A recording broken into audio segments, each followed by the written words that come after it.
Hello, hello, bienvenue dans Productif et Serein, l'émission des gens productifs et sereins. Et aujourd'hui, troisième épisode sur la procrastination. Toujours avec Jean-Phi et Geoffrey. Salut vous deux. Salut Romain, salut Jean-Phi. Salut vous deux, j'aime bien aussi. Bah voilà, bonjour à toutes et à tous. Effectivement, troisième épisode de cette petite série sur la procrastination. Donc, on a déjà vu pas mal de choses, notamment ce que c'était, comment ça fonctionnait, pourquoi on procrastinait, pourquoi c'était bien utile pour nous préserver, nous protéger. Donc, si tel n'est pas le cas, je vous invite à réécouter les deux précédents épisodes pour raccrocher les wagons et arriver sur cet épisode qui va être plutôt axé sur les outils. Alors, maintenant dans l'action. Enfin dans l'action. Il était temps pour un procrastinateur. Comment je vais avancer et me débarrasser ou commencer à faire évoluer ma perception de la procrastination? Parce que le but du jeu pour procrastiner moins, c'est déjà de décider sur quoi on va arrêter de procrastiner. Puisque finalement, procrastiner sur des choses accessoires, c'est pas gênant. Ça peut même être ok de se dire bon, je n'ai pas fait ça, c'est pas très grave et en fait ça me va bien. Mais le but du jeu, c'est d'arrêter de procrastiner sur ce qui nous tient le plus à cœur, ce qui est le plus important pour nous. Et bien moi, je vais commencer tout de suite dans les outils. Donc, je vais vous proposer quelque chose qui s'appelle le log de procrastination, le journal de procrastination. L'idée, c'est un peu comme, je ne sais pas si vous avez entendu cette approche dans les régimes. Si vous voulez faire un régime, eh ben vous allez faire un journal de ce que vous mangez. Vous prenez en photo votre assiette avant de manger. Parce qu'en fait, le simple fait de prendre une photo de ce qu'on va manger ou de noter ce qu'on va ou ce qu'on a mangé, ça nous crée une prise de conscience. Ça nous crée en disant ah ouais, en fait, j'avais pas vu l'assiette là, je me suis fait un truc, mais en fait, c'est une assiette qui est juste énorme, quoi. Ça déborde dans tous les sens. Il y a plein de trucs qui sont pas bons. Alors que finalement, on pourrait le faire par habitude. On se remplit, on se met plein de trucs dans l'assiette par habitude et puis on mange et on fait pas gaffe. Donc, si vous voulez faire un régime, c'est souvent recommandé de faire ça. Tenir un journal ou prendre des photos de ce que vous mangez. Jean-Philippe. Il y a plein de trucs pour lesquels, en fait, tu vois, ça me fait penser à ça en t'écoutant. C'est repasser du cerveau 2 au cerveau 1. Je parle sous le contrôle de Romain si je me trompe pas de cerveau. Mais, ouais, fais gaffe à toi, vas-y, je t'écoute. Mais l'idée, c'est, il y a pour plein de choses, pour la communication non violente, pour ou un moment de suspens où simplement on réveille la conscience, quoi. Comme si on la convoquait. Et il y a plein de moments, en fait, et pour plein d'activités ou plein de, comment je dirais, de techniques qui facilitent la vie, où il y a ce truc-là, cette espèce de truc de suspens pour reprendre conscience. Et c'est fascinant comme ça se retrouve partout. Ouais. Absolument, c'est la capacité à faire un pas de côté à un moment où on est dans une habitude, dans un réflexe et de se dire, bah tiens, en fait, qu'est-ce qui se passe là? C'est quoi l'enjeu? Qu'est-ce qui est en train de se jouer? Comment je peux faire autrement? Donc, je rejoins tout à fait ta perspective, Jean-Philippe. Voilà, donc comme pour prendre un pas de côté dans les régimes, on nous demande de prendre une photo. Dans plein d'autres outils, je ne savais pas que ça existait aussi en communication non violente, mais je suis ravi de l'apprendre. Eh bien, on va faire pareil en procrastination. C'est-à-dire que on va prendre un pas de côté, on va se dire mais comment, pourquoi, quand est-ce que je procrastine? Et on va tenir un journal de procrastination. Alors le mieux, c'est de le tenir pendant au moins une petite semaine. Si vous pouvez le faire pendant 2 semaines, c'est bien, mais déjà en une semaine, vous devriez voir un certain nombre de patterns, d'habitudes émerger et se dire bah tiens, je procrastine à ce moment-là, je procrastine comme ça, je me tiens tel langage. On a vu dès le début que finalement le langage que l'on se tenait était capital dans notre manière de gérer et d'aborder la procrastination. Et ça va pouvoir faire émerger tout ça, le journal. Alors, qu'est-ce que je mets dans mon journal? Eh bien, dans mon journal, j'ai plusieurs colonnes. Je vais commencer par une colonne de la date et l'heure. À quel moment, quel jour est-ce que j'ai procrastiné? Deuxième colonne, sur quelle tâche est-ce que j'ai procrastiné? Qu'est-ce que j'ai pas voulu faire? Qu'est-ce que j'ai repoussé? Voilà, le truc, je sais que j'aurais dû faire ça à ce moment-là et j'ai choisi de pas le faire. Et du coup, quels sont les pensées, les sentiments, le langage interne que je me tiens au moment où je choisis de repousser le truc? ouais, il faut que je fasse ce machin-là, mais franchement, j'ai pas envie de le faire, j'ai pas l'énergie, je serai plus efficace demain matin, j'ai besoin d'appeler un tel, je suis sûr qu'il est pas dispo. Quel est le langage que je me tiens au moment où je décide de ne pas faire le truc que j'avais à faire? J'ai trop de linge sale, tout ça aussi, ça marche. Ouais, exactement. Il faut que je fasse la lessive. Il faut que je fasse la lessive. J'ai des tas de trucs à faire et finalement je choisis de pas faire ce truc-là. Comment est-ce que je le justifie? Voilà. Et du coup, si je me mets à faire la lessive, si je me mets à nettoyer les carreaux, si je me mets à faire des trucs forcément hyper importants à ce moment-là, j'ai détourné et je fais une autre action. Donc, colonne suivante, quelle a été l'action que j'ai faite et qui est venue remplacer l'action que j'aurais dû faire? Voilà. Quelle est l'action qui a remplacé le truc? Peut-être que j'ai regardé un truc à la télé, peut-être que je me suis fait un café, peut-être que je suis sorti faire une marche, peut-être que j'ai fait des petites actions, des petits trucs que j'avais à faire, mais je sais que c'est de la procrastination parce que je sais que c'est pas le truc sur lequel j'aurais dû travailler. Donc, quelles sont les actions que j'ai fait à la place de ce que j'aurais dû faire? Et de la même manière, quel est le résultat de ces actions-là? Quel est mon ressenti, mon sentiment? Quel est le langage que je me tiens après avoir fait ces actions-là? Voilà. Donc on a 5 colonnes. La date en numéro 1, la date, l'heure, à quel moment est-ce que j'ai procrastiné? L'action sur laquelle j'ai procrastiné, l'action que j'aurais dû faire, deuxième colonne. Troisième colonne, les pensées, les sentiments, les émotions, le langage interne de pourquoi est-ce que je fais pas ce truc, la justification de ce truc-là. Quatrième colonne, l'action que j'ai faite à la place. Et cinquième colonne, le ressenti, le langage interne de ce que ça m'a apporté. Voilà. Bon, j'aime bien j'aime bien la troisième colonne là, celle sur la partie sur les ressentis, etc. Parce que, mais j'y pense sûrement parce que Jean-Philippe vient de parler de la CNV. Et je trouve que c'est ce moment effectivement de prise de conscience de dire mais finalement qu'est-ce que j'ai ressenti, qu'est-ce que ça m'a fait, comment je me suis senti à ce moment-là, etc. Parce que pour ceux qui pratiquent la CNV, du coup, ça peut être un chemin aussi pour aller chercher derrière le besoin absolument qui était à nourrir ou qui n'a pas été nourri, quoi. Et pour continuer ce que tu dis, pour peut-être savoir exactement ce qu'on ressent, ce qui n'est pas toujours simple, il existe d'abord une liste toute bête de ressentis, et il existe aussi quelque chose qui est un petit peu plus construit, qui s'appelle la roue des émotions.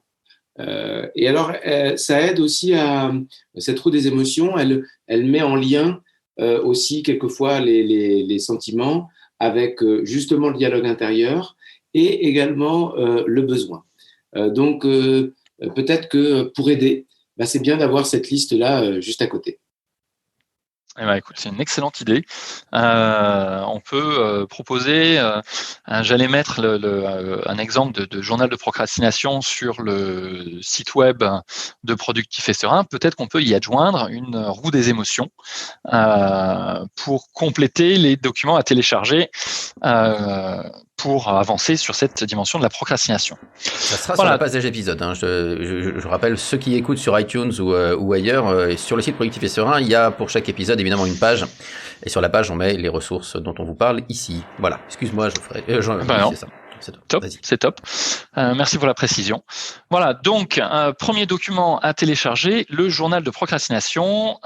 L'idée, c'est que ça soit un journal pour vous et que vous puissiez être complètement honnête avec vous-même. C'est-à-dire que si vous vous auto-justifiez, vous mentez à vous-même, etc., vous n'allez pas avancer sur votre problématique de procrastination. Donc vraiment, la clé de la prise de conscience et de réaliser ce qui se passe, c'est d'être honnête avec soi-même. C'est-à-dire que tant qu'à faire de le faire, autant être sincère, quoi. Parce que sinon, c'est du boulot fait 2 fois pour rien. Et... Ce serait un bon truc de procrastinateur, ça, non? Peut-être ça, oui. Voilà, donc on vous met un petit exemplaire de la feuille à télécharger sur le site web. Deuxième élément, dans les outils de cette session pragmatique, c'est la liste des choses faites. On a tous tendance à garder une liste des choses à faire. Il faut que je fasse ci, il faut que je fasse ça, etc. Et parfois, on finit la journée et on a couru partout comme un poulet sans tête. Et on se dit, mais c'est pas possible, mais j'ai fait quoi? J'ai rien fait aujourd'hui. Alors qu'en fait, on a fait plein de trucs et on a certainement été très productif et on a certainement fait traiter les bonnes priorités, sauf que elles n'étaient pas dans le to-do list parce que le truc qui nous est tombé dessus, j'en sais rien, le chauffe-eau a claqué, j'ai passé 2 heures ce matin à éponger par terre, j'ai appelé un plombier, etc. Et tout ça, finalement, ce matin, avant que je démarre, c'était pas sur ma to-do list. Néanmoins, j'ai fait plein de choses utiles parce que si ça n'avait pas été fait, ça aurait été plus compliqué par la suite. Donc, on a tendance à faire plein de trucs et finir la journée après avoir couru partout et de se dire mais qu'est-ce que j'ai bien pu faire aujourd'hui ?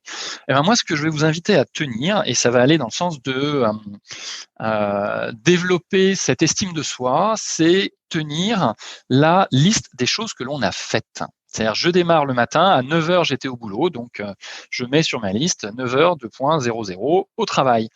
Et puis j'ai commencé par gérer mes emails, et puis j'ai répondu à 2 emails, et je note au fur et à mesure tout ce que je fais. Et vous allez finir votre journée, vous allez voir, c'est génial.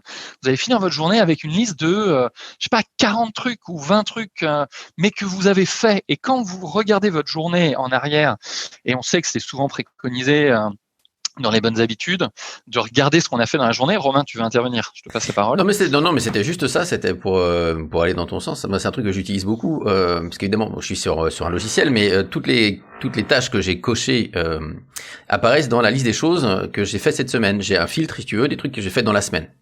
Donc c'est même pas dans la journée, c'est dans la semaine parce que je fais ça aussi dans ma revue hebdo, ou alors je fais ça parce que toutes les semaines, en fait, en début de semaine, je me donne l'intention pour la semaine, ce sur quoi je vais bosser. Et j'ai remarqué que quand j'avais pas cette liste à la fin de la semaine, je savais plus ce que j'avais mis le lundi. Et puis, c'était passé plein de trucs. Et en général, j'étais complètement à l'ouest par rapport à ce que j'avais dit. C'était énervant. Mais le fait d'avoir cette liste, effectivement, me permet de me dire, ah ouais, mais ok, j'ai pas fait peut-être ce que j'avais prévu, mais j'ai quand même fait des trucs. J'ai quand même fait des trucs aussi. Et puis, parmi ces trucs-là, il y a des trucs qui comptent. Il y a des trucs qui sont importants, Absolument. etc. Ou peut-être me rendre compte qu'effectivement, je me suis fait complètement dérailler et puis tirer conséquences pour la prochaine fois. Et généralement, on se sent beaucoup mieux quand, dans ses baskets, quand on a fait deux choses. Parce que pour se sentir bien dans ses baskets, c'est bien d'avoir une bonne paire de choses faites. Oh là là là. Ça fait longtemps qu'on n'avait pas fait des comme ça. Elle est fabuleuse. Merci Jean-Philippe pour cette intervention. Ok, donc effectivement, cette liste de choses faites qu'on a un peu trop souvent tendance à ne pas faire, à ne pas tenir, etc., elle nous apporte plein de bénéfices, comme tu viens de le mentionner, Romain. C'est-à-dire, si j'ai pas fait ce que j'avais envie de faire, ce que j'avais prévu de faire, je regarde la liste et je me dis, ah ouais, mais en fait, j'ai fait des trucs qui étaient pertinents, j'ai fait plein de trucs intéressants. Et puis, si je me suis laissé dérailler, je regarde la liste et je m'aperçois que, en fait, j'ai pas fait du tout ce que je voulais faire et puis c'était même pas pertinent, je vais pouvoir anticiper, me dire, attends, demain ou la semaine prochaine, suivant le timing, comment est-ce que je vais faire pour pas me laisser dérailler ? Comment est-ce que je peux me donner plus de chance à mes priorités de tenir la route plutôt que d'intégrer les priorités des autres, les priorités de mon conjoint, ma conjointe, les priorités de mon boss, de mon équipe qui viennent dérailler ma productivité et mon truc. Donc voilà, je tiens la liste des choses faites et un des bénéfices secondaires clés sur cette liste, c'est aussi développer l'estime de soi. C'est vraiment se dire, non pas finir la journée en ayant ce sentiment qu'on a tous eu à un moment ou à un autre en disant j'ai couru partout et j'ai l'impression d'avoir rien fichu, c'est vraiment pas agréable, j'avais noté 3 trucs et les 3 trucs sont pas faits, etc. Donc je note tout. Et je note aussi si jamais je vais prendre un café et que le café a duré 45 minutes au lieu de durer 10-15 minutes comme ce que j'avais estimé. Donc je note l'heure, je note la tâche et je note la durée qu'a duré la tâche. Et idéalement, j'ai à peu près la trame de ma journée en me disant à 9h je suis arrivé, je me suis posé et j'ai défini mes priorités de la journée. À 9h10 je me suis mis au boulot et puis j'ai commencé sur les emails, puis à 9h45, etc. Et puis souvent, au bout d'un certain temps, il y a des choses qui émergent du type je m'aperçois que je passe beaucoup trop de temps sur mes emails, ou je pense que je passais pas tellement de temps là-dessus, finalement j'en passe beaucoup, je pensais ne pas passer trop de temps là-dessus, finalement je m'aperçois que c'est énorme, ou à l'inverse.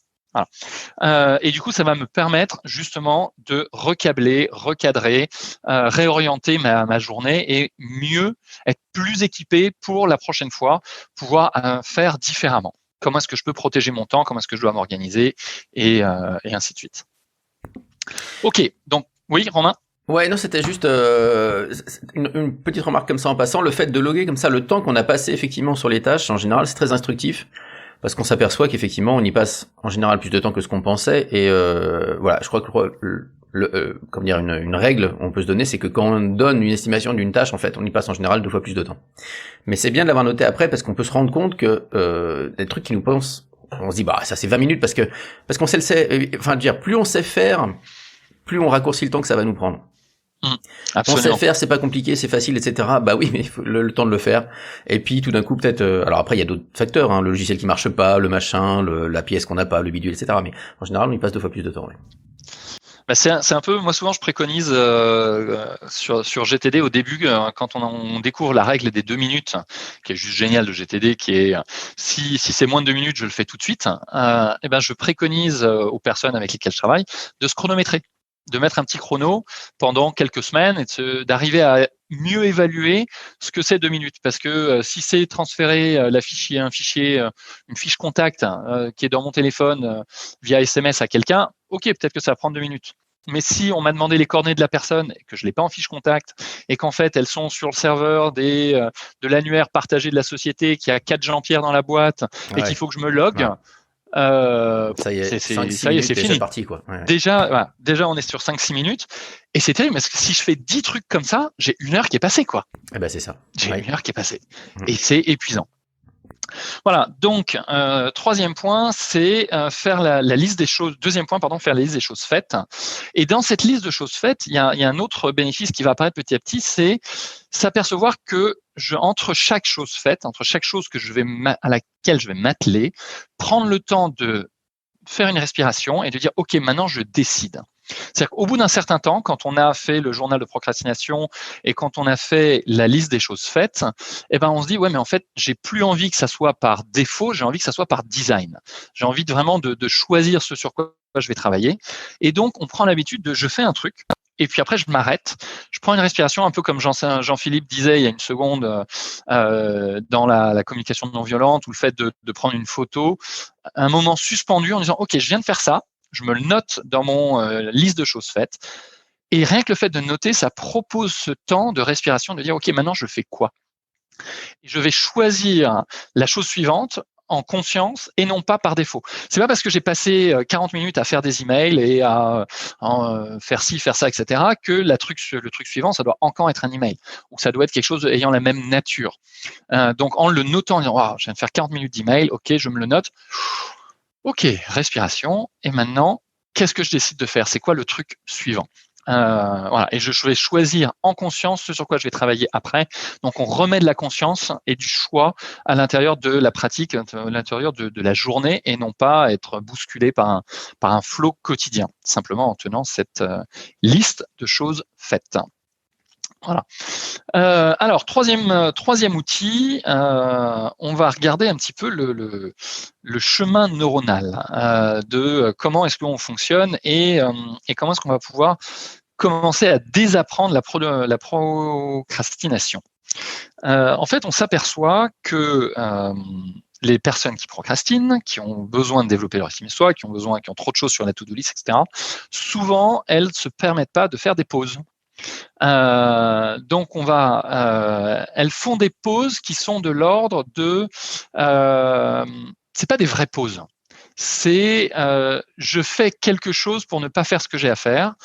Donc j'en sais rien, je vais regarder ma page Facebook, je vais regarder. Je vais lire, je vais aller me faire un café à la machine à café en espérant qu'il y ait du monde pour papoter. Mais j'ai une forme de culpabilité parce que je sais ce que je devrais faire. Et la vraie pause, c'est pas ça. La vraie pause qui nous ressource, c'est une pause où on n'a pas ce sentiment de culpabilité. C'est-à-dire que je suis bien dans ce que je fais, je suis présent, je suis OK avec tout ce qui est en stand-by. Pour reprendre un des points GTD, c'est vraiment de dire OK, là en ce moment je fais une pause parce que j'ai mérité ma pause, parce que j'ai besoin de me ressourcer et je suis OK avec tout ce que je laisse en stand-by. Et souvent, les procrastinateurs ont tendance à faire des pauses pas vraiment méritées, ce que Tim Urban appelle le dark playground dans sa vidéo.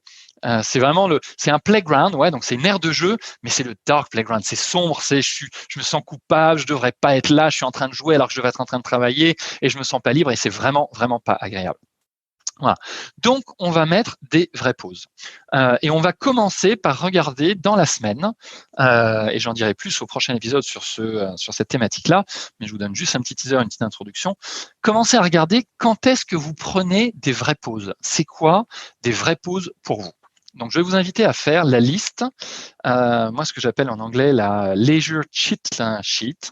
Donc, c'est la liste de triche des l'anti-sèche. Voilà. En français, ça serait l'anti-sèche des loisirs.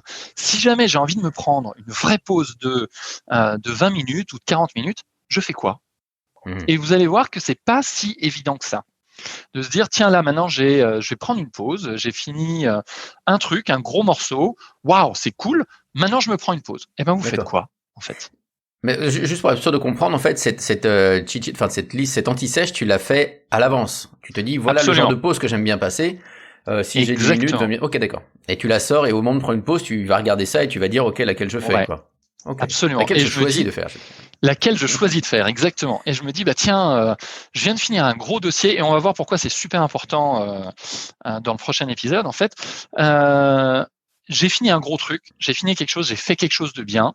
Eh bien, je vais me récompenser en faisant une vraie pause. Et pour pouvoir faire une vraie pause, bah, si je suis au bureau et que je me dis ouais, je vais me donner un quart d'heure de pause, qu'est-ce que je vais faire? Je vais aller regarder une vidéo sur YouTube, je vais aller regarder mon flux Facebook, je vais aller regarder un truc sur LinkedIn. Mais finalement, est-ce que j'ai vraiment reposé mon cerveau? Est-ce que je me suis aéré les neurones en prenant 15 minutes, 20 minutes de YouTube, de Facebook, de LinkedIn, etc. Pas forcément. Ouais, carrément pas même. Voilà, carrément pas, exactement. Donc, faites-vous une liste de choses qui vraiment vous ressourcent. Peut-être que pour certains, c'est de s'autoriser 10 minutes de méditation, que peut-être que pour d'autres, c'est aller se poser dans la cafette avec un bon bouquin et des écouteurs et de se dire, voilà, hop, je mets mon casque, je suis dans ma bulle et je prends mon bouquin et je suis dans la cafette et je me fais un thé et pendant un quart d'heure, je lis... j'en sais rien, je lis 10 pages de mon bouquin et c'est une vraie pause qui m'aère les neurones. Peut-être que c'est sortir, aller marcher pendant un quart d'heure, 20 minutes. Peut-être que c'est prendre une pause plus longue, peu importe. Mais choisissez votre pause en conscience. Vous allez voir que ça va faire toutes les différences sur votre capacité de productivité le reste de la journée. Ouais, sur cette liste, enfin, j'avais une liste à une époque, une playlist en fait, donc de musique. Pour me remonter aussi en énergie. C'est-à-dire que c'est une liste je m'en sers moins maintenant, mais à une époque ça me servait pas mal. Ça me servait à la fois de pause et à la fois suivant je me sentais un peu down, j'allais mettre une musique qui allait me motiver, ou si je me sentais un petit peu trop excité, j'allais me prendre un truc qui allait me calmer, etc. pour me changer d'état, quoi. Donc voilà, ça me servait aussi de liste de pause. Je voulais juste partager ça. Eh ben c'est super. Jean-Philippe? Quelque chose qui m'a pas mal interpellé, bon, pour le dire comme ça, dans ce que tu as dit, et peut-être ça a interpellé d'autres auditeurs, c'est cette histoire de culpabilité là-dedans. Voilà. Et juste comment faire, et à plein de moments de sa vie, notamment par rapport au travail, par rapport à ce qu'on a à faire, et peut-être d'autres, mais arriver à se libérer de la culpabilité, c'est... voilà. J'en dis pas plus. Est-ce que pour le coup, parce que je me faisais la réflexion en fait sur la culpabilité. Est-ce que c'est pas aussi cette culpabilité un moyen de se dire qu'on a quand même une conscience professionnelle? Tu vois, je suis en train de faire autre chose, mais je me sens pas bien parce que je sais que je devrais faire un truc. Tu vois, je suis pas donc je profite pas bien de ma pause, je me culpabilise en même temps. Mais si j'avais pas ce ressenti de culpabilité, est-ce que j'aurais pas une mauvaise opinion de moi-même en me disant finalement je m'en fous, quoi? Pour parler vulgairement, tu vois. Donc finalement, cette culpabilité est peut-être aussi un moyen de me dire, mais j'ai quand même une conscience professionnelle, je sais que je devrais pas être en train de faire ça. Absolument. On est dans la théorie des parties, dans le sens où on a plusieurs parties en nous. Et lorsque les parties sont en conflit, c'est j'ai envie de manger le gâteau et perdre du poids. Et donc, on a des parties en nous qui sont souvent en conflit. Et là, finalement, je suis en pause et je sais que je devrais faire autre chose, donc je me sens coupable. Mais le coût en fait de cette culpabilité, c'est que on se ressource jamais vraiment. On prend jamais vraiment le temps de de se recentrer, de se dire waouh, là je vais me prendre un vrai break, j'en sais rien, peut-être que je vais aller jouer au squash avec un pote en plein milieu de l'après-midi. Je suis entrepreneur et j'ai la liberté, j'ai le choix de mon agenda où je vais nager. J'ai un client qui fait ça de temps en temps. Il dit waouh, là je me prends 1 heure, et ben je vais à la piscine et je vais nager et c'est du temps pour moi et c'est un vrai break, une vraie pause et ça me permet de revenir ressourcé et non pas en culpabilisant, parce que culpabiliser nous empêche de récupérer et nous ressourcer et de revenir en forme, prêt à attaquer la suite. Compenser disons, une mauvaise image de soi avec de la culpabilité, c'est un petit peu nettoyer de l'acide avec du vinaigre, quoi. Et ça marche, l'acide avec le vinaigre? Non, je crois que ça fait pire encore. Ouais, je pense bien. Très bien. Eh bien, voilà grosso modo pour 3 outils. Le journal de procrastination qu'on va vous mettre en téléchargement sur la page du site, la liste des choses faites et créez-vous une liste de pauses que vous pouvez prendre qui sont vraiment des pauses qui vous ressourcent. Top. 3e épisode de cette série sur la procrastination. Merci beaucoup Geoffrey. Productif et serein, donc c'est fini pour aujourd'hui. J'espère que l'épisode vous a plu. Décidez, choisissez maintenant d'aller liker sur les petites choses, de nous laisser des commentaires et aussi d'aller visiter le forum. Je rappelle que le forum de Productif et serein est en accès libre en lecture. Je vais y arriver un jour. Donc si vous voulez lire, il n'y a aucun problème, c'est ouvert, c'est open, vous pouvez y aller. Voilà. Puis si jamais vous voulez participer, vous pouvez toujours vous abonner au site aussi. Et nous, on se retrouve, la semaine prochaine.